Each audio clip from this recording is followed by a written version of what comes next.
Bismillahirrahmanirrahim. Assalamualaikum warahmatullahi wabarakatuh.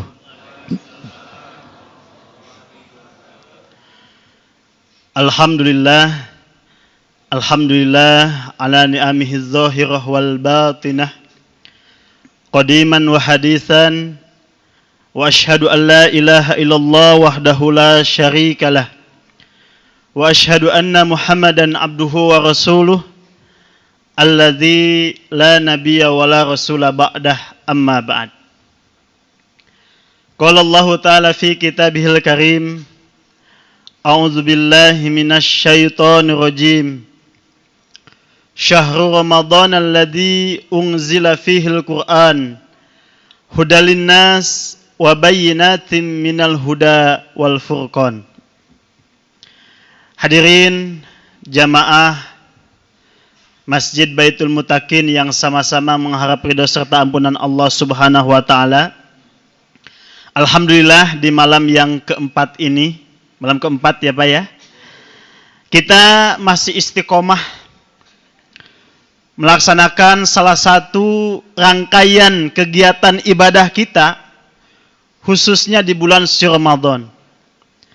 Mudah-mudahan ibadah-ibadah yang kita laksanakan di bulan suci Ramadan dari malam pertama sampai dengan malam terakhir kita senantiasa istiqomah, sehingga kita menjadi apa-apa yang memang tujuan ibadah saum, yaitu menjadi pribadi-pribadi yang bertakwa kepada Allah Subhanahu wa taala. Hadirin jamaah qaimin qaimat yang berbahagia, salah satu keistimewaan bulan suci Ramadan, sebagaimana Rasulullah Shallallahu Alaihi Wasallam menyatakan di dalam salah satu hadisnya, bahwa Rasulullah Shallallahu Alaihi Wasallam bersabda, "Idza jaa syahru Ramadan, futihat abwabul jannah, wa gulliqat abwabu jahannam, wa sulsilati syayatin." Kata Nabi, apabila datang bulan suci Ramadan, maka yang pertama kata Nabi nyatakan, pintu-pintu surga dibuka oleh Allah Subhanahu wa taala. Kemudian yang kedua, pintu-pintu neraka ditutup. Dan yang ketiga, setan-setan dibelenggu oleh Allah Subhanahu wa taala. Hadirin ikhwatu iman yang dimuliakan oleh Allah Subhanahu wa taala, dari hadis ini makna yang pertama atau makna secara tekstual, maka dapat kita pahami bahwa setiap datang bulan suci Ramadan, Allah buka pintu-pintu surga, kemudian Allah tutup pintu-pintu neraka, dan Allah belenggu setan. Kemudian makna yang kedua yang dapat kita pahami adalah dengan adanya bulan suci Ramadan, kemudian di dalamnya Allah mewajibkan saum kepada kita, maka bisa jadi itu menjadi penyebab bagi Allah untuk membuka pintu-pintu surga, kemudian menutup pintu-pintu neraka, dan gerak langkah setan itu dibatasi dengan adanya ibadah saum tersebut. Maka kalau kita perhatikan kebaikan-kebaikan atau amal-amal soleh di bulan suci Ramadan, itu meningkatnya luar biasa. Dimulai saum yang kita laksanakan di siang hari, tilawah, kemudian mendengarkan kultum, kemudian mengikuti kajian-kajian, luar biasa. Infak dan sedekahnya bahkan berlipat ganda.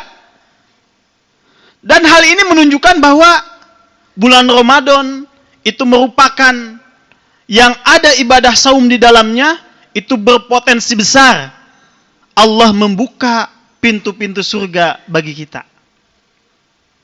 Bahkan salah satu hadis nyatakan, bagi orang-orang yang saum itu ada jalur khusus, pintu khusus untuk masuk surga. Yang kita kenal ya dengan sebutan Babu Royan. Babu Royan itu Allah siapkan bagi orang-orang yang senantiasa melaksanakan saum. Mudah-mudahan kita senantiasa melaksanakan saum dan istiqomah di dalamnya. Amin ya rabbal alamin. Hadirin jamaah yang dimuliakan oleh Allah Subhanahu wa taala.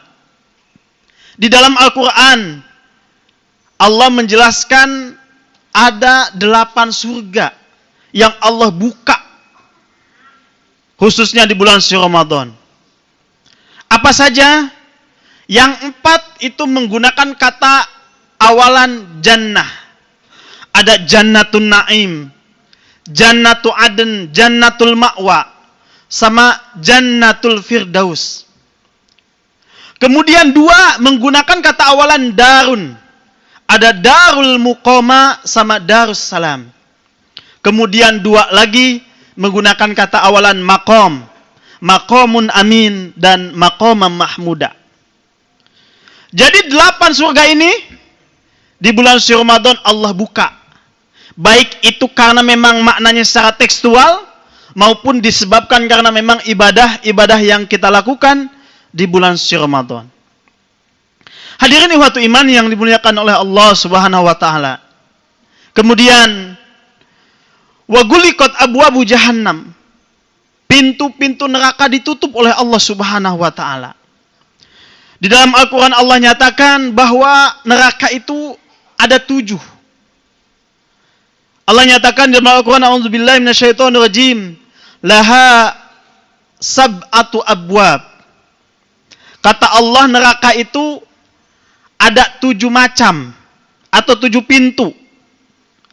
Ya mungkin kita kenal ada neraka Sakor, neraka Sa'ir, neraka Jahannam, neraka Jahim, kemudian neraka Wail ya, kemudian neraka Hutomah dan neraka Hawiyah.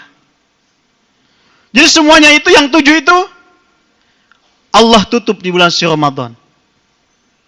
Kemudian ikhwatu iman yang ketiga, salah satu keistimewaan di bulan suci Ramadan kata Nabi, wasul silatis syayatin. Setan-setan itu dibelenggu oleh Allah Subhanahu wa taala.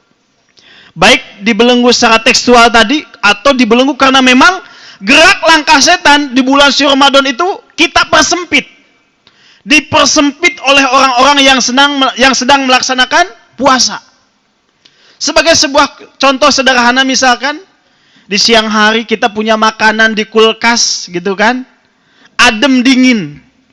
Makanan itu halal. Dari usaha kita yang halal. Tetapi karena kita sedang puasa dan kita yakin bahwa Allah itu mengawasi kita, senantiasa melihat kita, maka kita tidak berani memakan makanan yang memang status hukumnya halal. Maka dengan ibadah puasa itu kita persempit gerak langkah setan. Tetapi hadirin ikhwatu iman yang dimuliakan oleh Allah Subhanahu wa taala. Pertanyaannya bagi kita adalah, apakah di bulan Ramadan godaan setan itu tetap ada? Jawabannya tentu. Kenapa tetap ada? Karena ternyata banyak juga orang yang mengakunya Islam tapi tidak berpuasa. Banyak orang yang ngakunya Muslim tapi melakukan pencurian, merampok. Bahkan berita beberapa hari lalu ada begal yang sadis gitu kan. Artinya apa? Artinya potensi godaan setan tetap ada di bulan suci Ramadan. Nah, kemudian bagi kita bagaimana cara melawan godaan setan itu? Maka paling tidak ada 4 hal yang Allah nyatakan di dalam Al-Quran maupun Al-Hadis. Yang pertama, melawan godaan setan yang pertama adalah dengan cara kita senantiasa ikhlas kepada Allah Subhanahu wa taala. Hal ini dinyatakan oleh Allah di dalam Al-Quran. Ketika iblis laknatullah itu diusir dari surga oleh Allah Subhanahu wa taala, kemudian di hadapan Allah yang kemudian Allah abadikan di dalam Al-Quran surat Al-A'raf ayat 14-15. Iblis menyatakan, "Ya Rabbi, ya Allah, disebabkan karena engkau telah mengutuk aku," kata iblis, "maka saya bersumpah akan senantiasa menyesatkan anak cucu Adam, akan senantiasa menggoda anak cucu Adam, baik itu dari depan, dari belakang, dari kanan, dari kiri, dari atas, dari bawah. Tetapi," kata iblis, apa? "Illa ibadaka minhumul mukhlasin." Kecuali hamba-hamba engkau yang senantiasa tulus ikhlas. Jadi ini ikhwatu iman yang dimuliakan oleh Allah Subhanahu wa taala. Ikhlas merupakan salah satu kunci utama bagaimana kita melawan dahsyatnya godaan setan. Kemudian yang kedua, ikhwatu iman yang dimuliakan oleh Allah Subhanahu wa taala. Kata Allah, apabila kita sudah mulai tergoda, kita merasa digoda gitu kan, dengan godaan setan, entah itu bisikan, rayuan dan lain sebagainya, maka apa kata Allah di dalam ayat lain? Allah nyatakan, "Wa imma yang zagonnaka minasyaiton." Apabila kamu mulai tergoda dengan godaan setan, nazgun fasta'iz billah.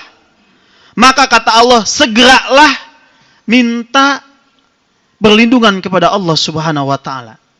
Innahu huwas samiul alim. Sesungguhnya Allah Maha mendengar lagi Maha mengetahui. Jadi poin kedua bagi kita adalah kita senantiasa berlindung memohon pertolongan kepada Allah Subhanahu wa taala supaya kita dijauhkan dari tipu daya setan. Hadirin ihwatu iman yang dimuliakan oleh Allah Subhanahu wa taala. Kemudian yang ketiga, ini ada salah satu percakapan Rasulullah SAW ketika beliau menangkap iblis. Jadi sejarah mencatat ketika Nabi suatu ketika mau melaksanakan sholat subuh di masjid, ternyata ada cahaya putih di tiang Masjid Nabawi itu. Kemudian dia ngaku-ngaku sebagai Allah. Nabi itu tahu. Kenapa? Karena Nabi kan maksum. Dijaga oleh Allah Subhanahu wa taala. Kemudian cahaya itu, karena Nabi tahu bahwa itu sebetulnya adalah iblis, Nabi tangkap iblis itu. Kemudian Nabi ikat di salah satu pondasi Masjid Nabawi. Nah, ada percakapan dengan Nabi, iblis menyatakan apa? Kata iblis, "Wahai Rasul, ahlaktuhum bizzunub." Aku celakakan manusia itu, anak cucu Adam itu, orang-orang yang beriman itu dengan perbuatan-perbuatan dosa. Ini salah satu tipu daya setan kepada kita. Maka kata iblis, "Fa'ahlikuni bil istighfar." Tetapi anak Adam itu mencelakakan aku dengan cara beristighfar, memohon ampunan kepada Allah Subhanahu wa taala. Maka di bulan suci Ramadan, apalagi kita sedang melaksanakan saum, memohon ampunan kepada Allah, peluang diterimanya oleh Allah Subhanahu wa taala, diampuni dosa-dosa kita oleh Allah Subhanahu wa taala itu sangat besar. Bahkan kan kesempatan di bulan suci Ramadan, wabil ashari mustaghfirin. Jadi ketika kita sahur, kemudian kita beristighfar kepada Allah, insya Allah doa kita diampuni oleh Allah Subhanahu wa taala. Kemudian dalam salah satu hadis lain, Nabi menyatakan, "Man shoma ramadhana imanan wahtisaban ghufira lahu ma taqaddama min dzanbi." Barang siapa yang melaksanakan saum atas dasar iman dan mencari keridhaan, mencari kebaikan dari Allah Subhanahu wa taala, ghufira lahu ma taqaddama min dzanbi. Dosa-dosa kita yang telah lalu diampuni oleh Allah Subhanahu wa taala. Hadirin ihwatu iman yang dimuliakan oleh Allah Subhanahu wa taala. Kemudian lanjutan dialog tadi. Ternyata iblis tidak hanya sampai di situ. Kemudian kata iblis, "Fa ahlaktuhum bil ahwa." Ternyata inilah yang memang tantangan bagi kita. Iblis menyesatkan orang-orang yang beriman itu dengan apa? Yaitu dengan al-ahwa. Apa al-ahwa itu? Al-ahwa itu adalah perbuatan-perbuatan yang tidak ada contohnya dari Nabi. Maka iblis menyatakan, ketika ada orang melakukan demikian, tidak ada contohnya dari Nabi, tetapi kemudian dia merasa benar apa yang dilakukannya, maka dia tidak akan beristighfar lagi. Nah, kemudian bagaimana melawan tipu daya iblis yang seperti ini? Maka salah satunya adalah dengan cara kita memperbanyak atau menuntut ilmu agama. Hadirin ikhwatul iman, bulan Ramadan, kalau kita perhatikan ada kultum taraweh, kultum qiyam Ramadan, kultum setelah subuh, kajian setelah subuh, kemudian kultum setelah zuhur. Maka itu kita manfaatkan untuk apa? Untuk menambah keilmuan agama kita. Untuk menambah ilmu akhirat kita. Karena dengan ilmu itulah, maka kita akan bisa membedakan mana sunnah, mana yang bukan sunnah. Kita akan bisa membedakan mana yang benar, mana yang salah. Kita akan bisa membedakan mana yang baik, mana yang buruk. Kita juga bisa membedakan mana belut, mana ular. Jadi mudah-mudahan ikhwatul iman yang dimuliakan oleh Allah Subhanahu wa taala. Jadi 4 tips tadi yang memang Allah jelaskan di dalam Al-Qur'an maupun Al-Hadis bisa kita dapat laksanakan di dalam kehidupan sehari-hari. Tidak hanya di bulan suci Ramadan, tetapi yang lebih penting adalah di bulan-bulan yang lain. Supaya apa? Supaya kita senantiasa menjadi orang-orang yang bertakwa di sisi Allah Subhanahu wa taala, dan mudah-mudahan kita semuanya calon penghuni surga. Amin ya rabbal alamin. Hadirin jamaah yang dimuliakan oleh Allah Subhanahu wa taala, mudah-mudahan ini kultum singkat yang dapat saya sampaikan. Kurang lebih saya mohon maaf. Yang benar datangnya dari Allah Subhanahu wa taala, yang salah datangnya dari diri pribadi. Aqulu qouli hadza wa astaghfirullah li wa lakum. Wassalamualaikum warahmatullahi wabarakatuh.